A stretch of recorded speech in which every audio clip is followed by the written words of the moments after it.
எல்லாருக்கும் வணக்கம். நான் ஒரு சாதாரண ஜேர்னலிஸ்ட் ஸ்டூடெண்ட்.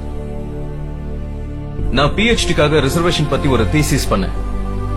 அந்த ரிசர்ச்ல அப்பா நாடார் மாதிரி சுயநலவாதிங்க ரிசர்வேஷனை தப்பான வழியில பயன்படுத்தி MLAவா MP சட்டசபையில எப்படி அமைச்சரா நுழைறாங்கன்னு என்னால தெரிஞ்சுக்க முடிஞ்சது. சாதி பாகுபாட்டால இந்த சமுதாயத்துல எவ்வளவு இழப்புன்னு தெரிஞ்சுக்க முடிஞ்சது. தீண்டத்தகாதவன் உயர்ந்த சாதிக்காரங்கிற வேறுபாடு எப்படி வந்திருக்குன்னு பார்க்க முடிஞ்சது. ரிசர்வேஷன்ஸ் மூலமா நிறைய பேர் பலன் அடைஞ்சிருக்காங்க. இன்னும் இந்த ரிசர்வேஷன் கண்டினியூ ஆகணும்னு நினைக்கிறீங்களா? கண்டிப்பா தேவை. சில ஆயிரம் வருஷங்களா சமுதாயத்திலிருந்து தள்ளி வைக்கப்பட்டு எல்லா விதத்திலையும் பின்தங்கி சமுதாய வேறுபாடு பொருளாதாரத்தால பாதிக்கப்பட்டவங்களுக்கு ஒரு இடம் தரணும்னு ரிசர்வேஷன் வச்சாங்க. ஆனா இப்ப கூட அந்த சமூகத்தோட நிலைமை அப்படியே தான் இருக்கு. அவங்க மேல தாக்குதல், சித்திரவதை இதெல்லாம் எதுவும் குறையவே இல்லை. அதுக்குதான் இந்த நிலைமை மாறுற வரைக்கும் ரிசர்வேஷன் கண்டிப்பா தேவை. ஆனா ரிசர்வேஷன்ங்கிறது ஆக்சிடென்ட் நடந்து ஹாஸ்பிடல் போறதுக்கு முன்னாடி இறந்து போகாம இருக்கிறதுக்காக பண்ற ஃபர்ஸ்ட் எய்ட் மட்டும்தான். செய்ய வேண்டிய ஆபரேஷன் பாக்கி இருக்கு.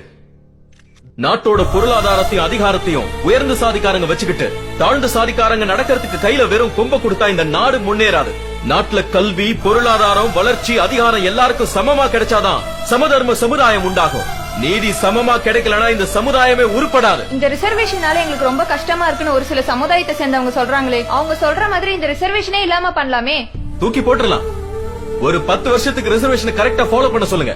அந்த 10 வருஷத்துல சந்து பொந்துல இருக்கிற ஆபீஸ்ல இருந்து டெல்லியில இருக்கிற பார்லிமெண்ட் வரைக்கும் கோயில்கள், பள்ளிக்கூடங்கள், பப்ளிக், பிரைவேட் செக்டார் எல்லாத்துலயும் ரிசர்வேஷனை பின்பற்ற சொல்லுங்க. 10 வருஷம் கழிச்சு ரிசர்வேஷனே தேவைப்படாது. ஆனா இவங்க அப்படி செய்ய மாட்டாங்க. அப்படி செஞ்சா தாழ்ந்த ஜாதிக்காரங்களா தங்களை ஆட்சி செய்வாங்கங்கிற பயம். சார், அதிகாரத்தை யாராவது கொண்டு வந்து கையில கொடுப்பாங்களா? மெஜாரிட்டி இவங்களா இருக்கும்போது எல்லாரும் ஒன்னா சேர்ந்து அதிகாரத்துக்கு வரலாம்ல. நிஜம்தான். எல்லா தொகுதியிலும் BC, SC, ST மைனாரிட்டி. ஆனா அவங்க தான் மெஜாரிட்டி. மைனாரிட்டி எல்லாம் ஒன்னா சேர்ந்து அவங்க காத்துல பறந்துருவாங்க. அதனாலதான் அவங்களை ஒண்ணு சேர விடாம அவங்களுக்குள்ள பிரிவினை உண்டு பண்ணிக்கிட்டே இருக்காங்க.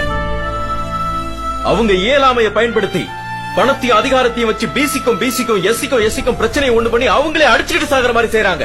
மெஜாரிட்டியா இருக்கிற தாழ்ந்த ஜாதிக்காரங்க ஓட்ட பிரிச்சு வெறும் 15% இருக்கிற உயர்ந்த சாதிக்காரங்க தலைமைக்கு வராங்க. பாரம்பரிய சொத்துரிமையும் சாதியம் தான் நம்மள பிடிச்ச வியாதி. சொத்துரிமை போகாம சம உரிமை வராது. உயர்ந்த சாதிக்காரங்க தன் சாதி ஆதிக்கத்தையும் அதோட வர சொத்துக்களையும் காப்பாத்திக்கிட்டே வராங்க. அதனாலதான் பாபா சாஹேப் முதல்ல சாதியை ஒழிக்க சொன்னாரு. இந்த நாட்டுல பல ஆயிரம் வருஷங்களா பெண்களுக்கு தேவையான உரிமைகளை நிராகரிச்சுட்டாங்க. அந்த மாதிரி இருந்த பெண்களுக்கு ஆண்களுக்கு சமமா ஓட்டுரிமை, படிப்புரிமை கொண்டு வந்தாரு டாக்டர் அம்பேத்கர். அதனாலதான் இன்னைக்கு பெண்கள் ஆண்களுக்கு சமமா ஒவ்வொரு துறையிலையும் போட்டி போட்டு வராங்க. உதாரணத்துக்கு PT உஷா, கிரண் பேடி, இந்திரா நூவி, சைனா நேவால், PV சிந்து, இப்படி எத்தனையோ பேர் வெவ்வேறு துறைகள்ல அவங்களோட திறமையை காட்டுறாங்க. அம்பேத்கர் எழுதிய அரசியலமைப்புல மனிதர்களுக்கு மட்டும் இல்ல, காட்டுல இருக்கிற மிருகங்களுக்கு கூட பாதுகாப்பு கொடுத்திருக்காரு. நேரங்காலம் இல்லாம தொழிலாளர்கள்ட்ட வேலை வாங்கிட்டு இருந்த காலத்துல அவங்களுக்கு 8 மணி நேரம் தான் வேலைங்கிற முறையை கொண்டு வந்தார் அம்பேத்கர். ஜாதி, மதம், அந்த பகுதி இந்த பகுதின்னு பார்க்காம எல்லாருக்கும் படிப்பு, வைத்தியம், வேலை வாய்ப்பெல்லாம் அரசாங்கமே கொடுக்கணும்னு சொன்னார். உங்களுக்கு தெரியுமா, அம்பேத்கர் 18 பட்டங்கள் வாங்கியிருக்கார். அடிப்படையில அவர் லாயர். அப்கோர்ஸ் காந்தியும் லாயர் தான், நேருவும் லாயர் தான். இருந்தும் அன்னைக்கு அரசியலமைப்பு உருவாக்குற பொறுப்பை அண்ணல் அம்பேத்கர்கிட்ட எதுக்காக ஒப்படைச்சாங்க? நீங்களே யோசிச்சு பாருங்க. அம்பேத்கர் உருவாக்கின ரிசர்வேஷன் பின்தங்கியவர்களுக்கு ரொம்ப உபயோகமா இருந்தது. ஆனா உயர்ந்த ஜாதியில் இருக்கிற ஏழைங்களோட நிலைமை? டியர் ஃப்ரெண்ட், இந்த கேள்விக்கு நான் பதில் சொல்றேன். ரிசர்வேஷன் ஒன்னும் ஏழ்மைய அடியோட ஒழிக்கிற சட்டம் கிடையாது. ஏழைய பணக்காரனா, பணக்காரன ஏழைய மாத்திர சட்டம் இது கிடையாது. ரிசர்வேஷன்ங்கிறது பொருளாதார அடிப்படையில மட்டுமில்ல, சாதி அடிப்படையிலும் இருக்கு. ரிசர்வேஷன்ங்கிறது சாதிய ஒழிக்கிறதுக்காக தான். சில பேர் நினைக்கிற மாதிரி உயர்ந்த சாதியில ஏழைகள் இருக்கிறதுக்கு ரிசர்வேஷன் காரணம் இல்ல. உயர்ந்த சாதியில திறமைசாலிகள் இருந்தா அவங்களுக்கு வாய்ப்பு கொடுக்க வேண்டிய கடமை அரசாங்கத்தோடது. வறுமை எந்த வடிவத்துல இருந்தாலும் அதை நீக்கணும்னு அம்பேத்கர் அரசியல் அமைப்புல தெளிவா சொல்லியிருக்காரு. அந்த பொறுப்புல இருக்கிற ஆட்சியாளர்கள் இதை கண்டுக்கிறதே இல்ல. நீங்க பழி போடணும்னா சுதந்திரம் வந்து இத்தனை வருஷங்கள் ஆனாலும் ஏழ்மையை ஒழிக்காத ஆட்சியாளர்கள் மேல போடுங்க, ரிசர்வேஷன் மேல இல்ல. அம்பேத்கர் சில சமூகங்களை மனசுல வச்சுதான் அரசியல் அமைப்பு எழுதினாருங்கிறது எவ்வளவு தூரத்துக்கு கரெக்ட்? இந்த மாதிரி தவறான கருத்துக்களை சரி பார்க்கணும்னா முதல்ல அரசியல் அமைப்பை படிங்க.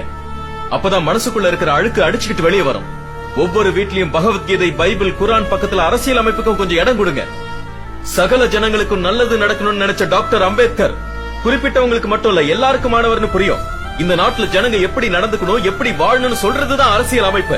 இன்னைக்கு மணிக்கணக்கா ராசி பலன்கள் வாஸ்து சாஸ்திரங்களை காட்டுற மீடியாக்காரங்க தினமும் அட்லீஸ்ட் அரை மணி நேரம் அரசியல் அமைப்பை பத்தி காட்ட முயற்சி பண்ணுங்க. இந்த நாட்டுக்கும் நாட்டு மக்களுக்கும் நன்மை செஞ்சதா இருக்கும். பேசுறவங்க எப்பவுமே பேசிட்டே இருப்பாங்க. நம்ம நாடு உலகத்திலேயே சிறந்த கலாச்சாரம் உள்ள நாடு. நம்ம நாட்டோட கலாச்சாரத்தையும் கட்டுப்பாடையும் வெளிநாட்டுக்காரங்களே ஃபாலோ பண்றாங்க. இதுக்கு என்ன சொல்றீங்க? இந்த நாட்டுல ஒவ்வொரு மனுஷனுக்கும் ஒரு சாதி இருக்கு. ஆனா மனிதாபிமானத்தை தான் தேடணும். இந்த நாட்டுல ஒவ்வொரு ஸ்டேட்டுக்கும் ஒரு அரசாங்கம் இருக்கு. ஆனா சரியான ஆட்சியை தேட வேண்டியிருக்கு. ஒவ்வொரு வீட்லயும் பெண்கள் இருக்காங்க. அந்த பெண்களுக்கு பாதுகாப்பு தேட வேண்டியிருக்கு. இந்த நாட்டுல 70 ஆண்டு கால சுதந்திரம் இருக்கு. ஆனா குறைஞ்சு போன மனித உரிமைகளை தேட வேண்டியிருக்கு. அதனாலதான் அம்பேத்கர் சொன்னார், கேளுங்கள் என் பாரத நாட்டின் மக்களே, குளங்குற அடித்தளம் மேல ஒரு சாதியையும் நீதியையும் கட்ட முடியாதுன்னு. அதுக்காக நான் திரும்பவும் சொல்றேன், அரசியல் அமைப்பு படிங்க. அரசியல் அமைப்பு சரணம் கச்சாமி. அரசியல் அமைப்பு சரணம் கச்சாமி. அரசியல் அமைப்பு